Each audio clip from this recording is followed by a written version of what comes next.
Chapter 24. Talltail sat safely in his nest. Through its thick wool lining, he could feel the moor ring with ice. He paused up, clattering sheep shivered through the frozen earth. His breath billowed into the clear black sky as he peered over the frost-wilted grass that edged the moor runners' nests. Even without the tunnels in use, the warriors still slept in two groups, preferring to keep their own nests for now. But when the next litter of kids passed their final assessments, would they share a single sleeping area? Talltail pricked his ears, straining to hear the noises from the nursery. Steve Leap was fast asleep in the nest beside him. Cloud Runner and Appledon snored muzzled to muzzle, but Red Claw, Black Splash, and Dawnstrap were sitting up like Talltail, listening as a moan rose from beyond the thick grass walls of the nursery. Woollytail paced anxiously outside with Hickory Nose next to him. Mist Mouse and Plumeclaw huddled at the rim of the meeting hollow. "She'll be fine," Plumeclaw reassured Woollytail as he passed. Woollytail grunted, the fur ripping, blowing along his spine. "Hotcart's with her," Mist Mouse soothed. "He's done this countless times." Hopkit, his black fur sticking up in tufts, scrambled from the elder's den where he'd been sent with Pigeon Kit, Sorrel Kit, and Meadow Slip to wait out Palebird's kidding. "Are they here yet?" Sorrel Kit pushed past her brother. "Hawkheart's still in there, Rabbit Brain. Of course they're not here yet." Talltail jumped out of his nest. He knew he couldn't. He knew he wouldn't go back to sleep tonight. Palebird sounded like she was struggling. Her groans were growing more desperate. Talltail padded toward the elder's den and stopped beside Hopkit. "These things take time," he muttered, trying to reassure himself as much as to Kit. Pigeon Kit took his nose from the den entrance. The white patches on his pelt glowed against his dark gray fur in the moonlight. "Did Meadowslip make all that noise when she kidded us?" he mewed. Talltail's ear twitched a low, agonized wail. The low, agonized wail echoed across the clearing. "I can't remember," he lied. Meadowslip's kidding had been much quieter than this. "Something wrong?" His paws pricked with worry. Meadowslip nudged Pigeon Kit out of the way and padded out of the elder's den. "She's tougher than you think," she murmured to Talltail, gazing toward the nursery. Talltail tipped his head back and looked up at Silverpelt. The ancestors wouldn't let Palebird lose Kits twice, would they?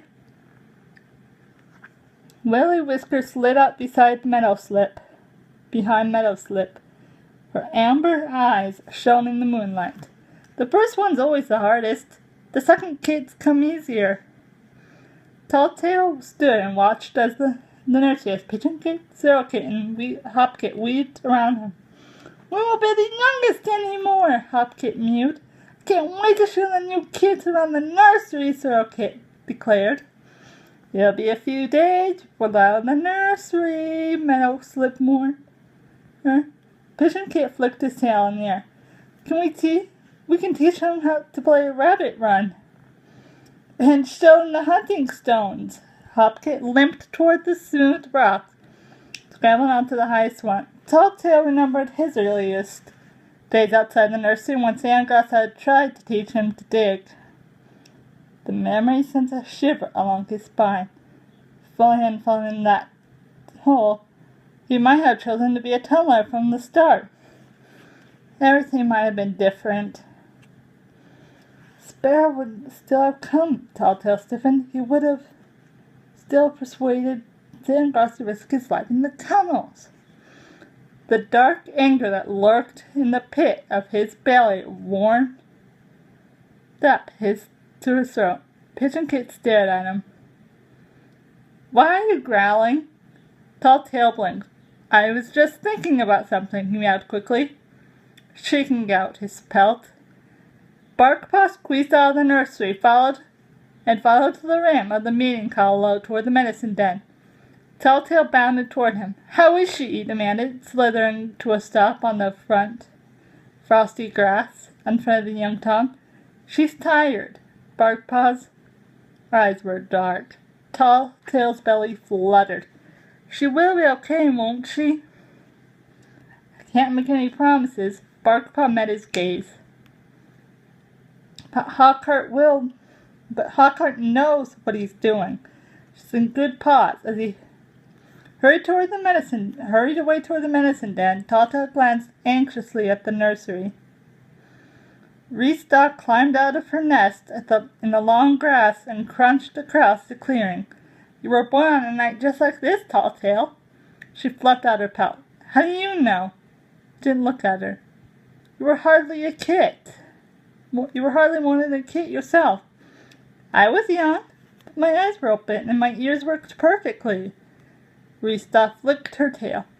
You were a squealer. Stagely picked you up and put you outside the den one night just so you could get some sleep. Splash as he stretched on to Percy music. When he didn't, she went on. When he didn't, she went on. Young Gus heard you and took you straight back in. Poor Stagely got an ear for being so rabbit-brained. The entrance to the medicine den rattled. Barkpaw scurried out with a wad of leaves in his mouth. Talltail wrinkled his nose at the sharp herb tang as the apprentices trotted past. Palebird's lucky that 2 medicine cats looked after her, Restock meowed. Shall get through this, Talltail. As Barkpaw pushed his way back into the nursery, a shrill, puny mew sounded through the wall. Restock's eyes lit up. That's the first one! Hawkheart stuck his head out. Come on in, Woollytail. Meet your first kit. Woollytail stared at the medicine kit like he'd been dropped in the thunderpath and the monster was headed for him. Hickory Nose nudged him toward the grass den. Go on, he urged. I don't know what to do, Woollytail whispered.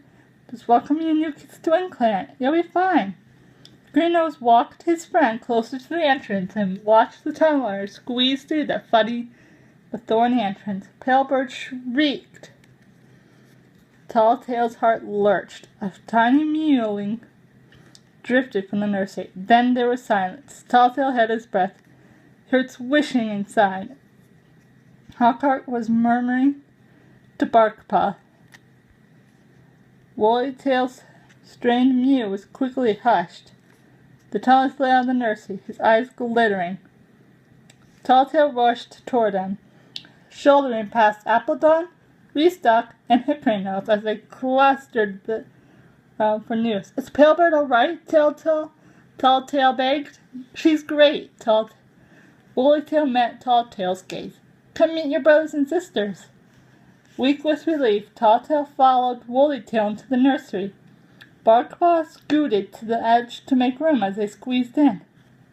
Hawkheart lifted his head from Palebird's nest. She's very tired, he warned them. Just enough moonlight filtered through the grass for Talltail to pick out his mother sprawled in her nest, her pelt wet and ruffled, her eyes glazed. 4 tiny shapes squirmed at her belly. Talltail crept closer, his nose wrinkling at the pungent scent of herbs and newborn kits.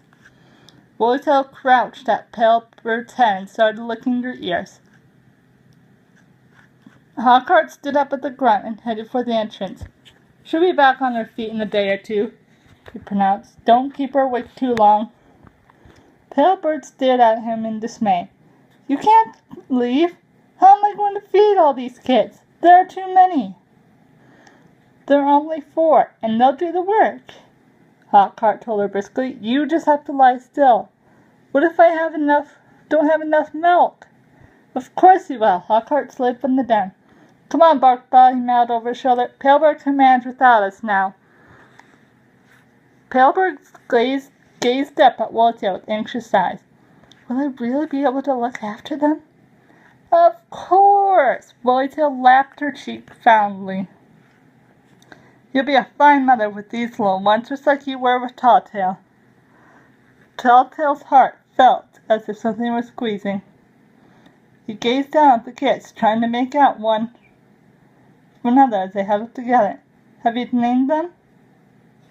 Not yet, Wooltail told them. Palebird's too tired. The kids had better get used to that, Talltail thought bitterly. The smallest kid, a black Tom, his pelt still slick from his kidding, began to climb the side of the nest, curling himself up his tiny claws. Talltail reached in and grasped him gently by the scruff. Stay warm, little one. He swung him toward Talltail's belly. He swung him toward Palebird's belly. Careful, she snapped. You'll hurt him. Stinging as though Palebird had raked his muzzle, Talltail laid the kit beside his litter mates, backed away. I was just helping. Grief hollowed his belly as he slid from the den. Pale Barkpaw was waiting outside.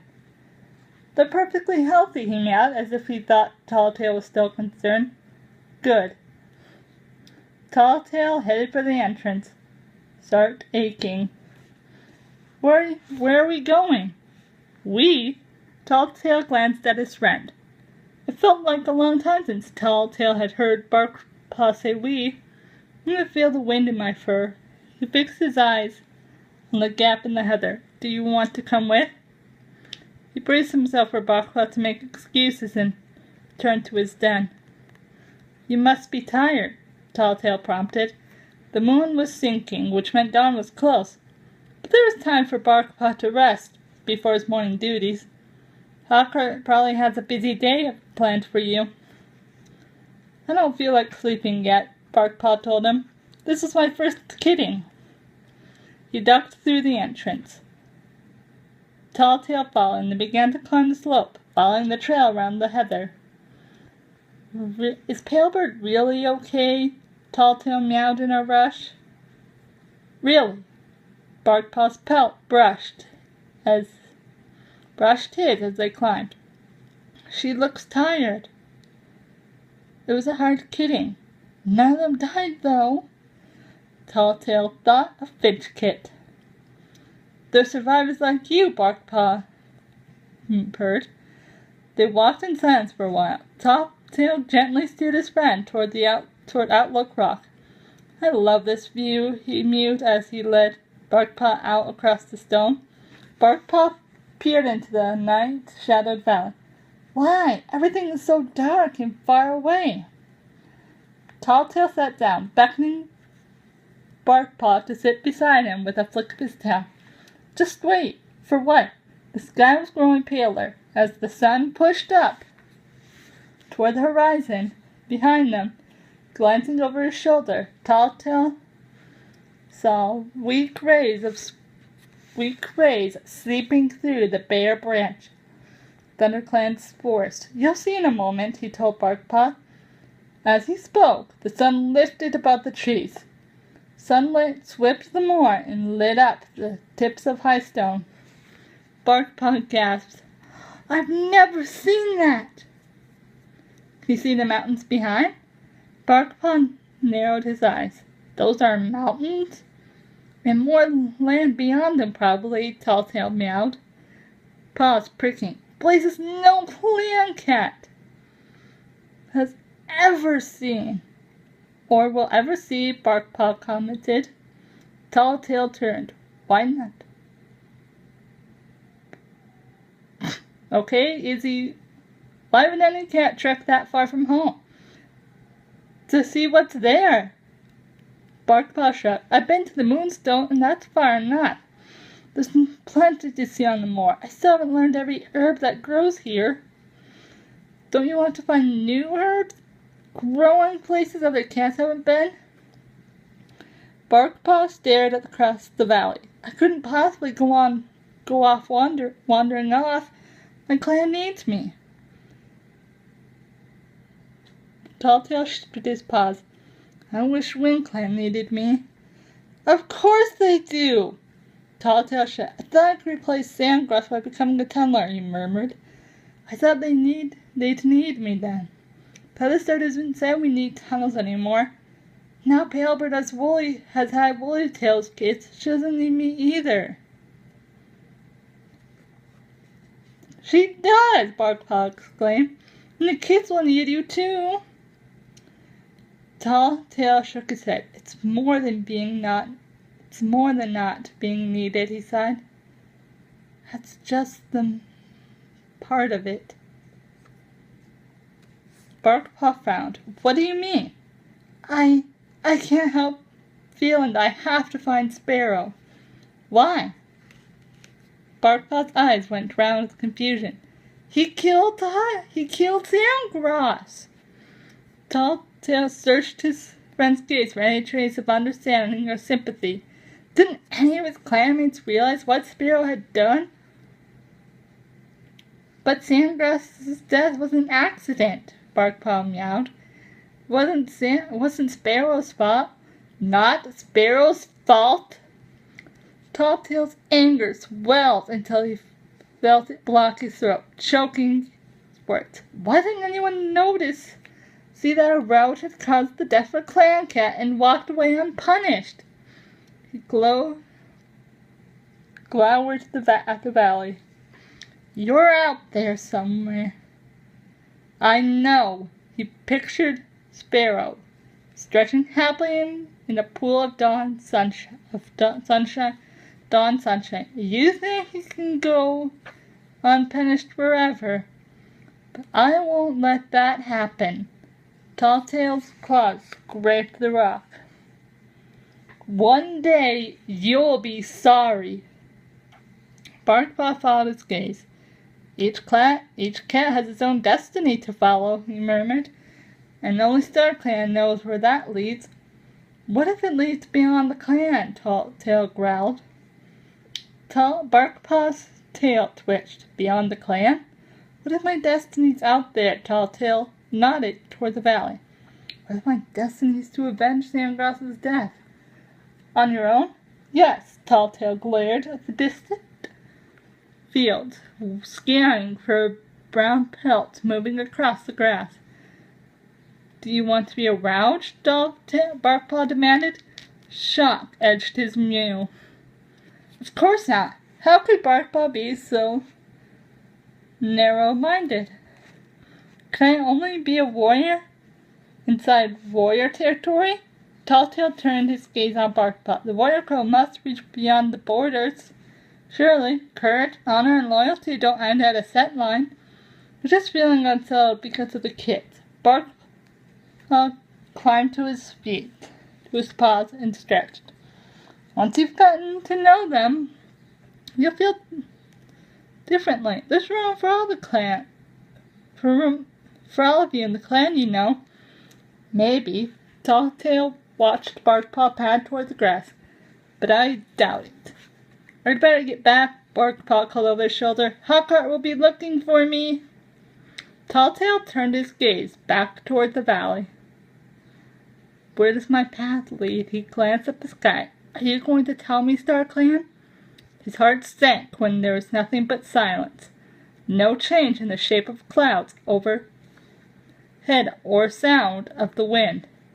But his warrior ancestors hadn't shared with him at the Moonstone. Why would they guide him now? Perhaps StarClan didn't even know what lay ahead for him. A bird called from the valley. Another answered it. Talltail tipped his head on one side to listen. Those birds weren't troubled by the idea of dead birds watching them, making decisions on their belief. Why should he wait for his ancestors to make their make up their minds. I choose my own destiny. Nothing can stop me. Not even StarClan. Well guys, that's the end of Tallstar's Revenge, Chapter 24. I have been Musebird23. I am so sorry about no chapters last week. But now that summer is on its way, I will definitely have more chapters. They will definitely be daily. And just to let you know, there might be no videos for no Tallstar's Revenge Wednesday afternoon because I am going to the dentist. I have a toothache and it's probably a cavity and they're probably going to fill it if it's just a cavity. Otherwise, if they don't do anything, I will do a chapter, and then when the time comes for me to go get that cavity filled, if I do have a cavity, my mouth will be numb from the laughing gas or numbing cream, and it'll probably be in a little bit of pain. I'm not sure what's causing this toothache. I don't need to ramble on about something that's happening in the future. That's happened in the past. For those who are watching this later, comment and subscribe by, and what will happen with Talltail.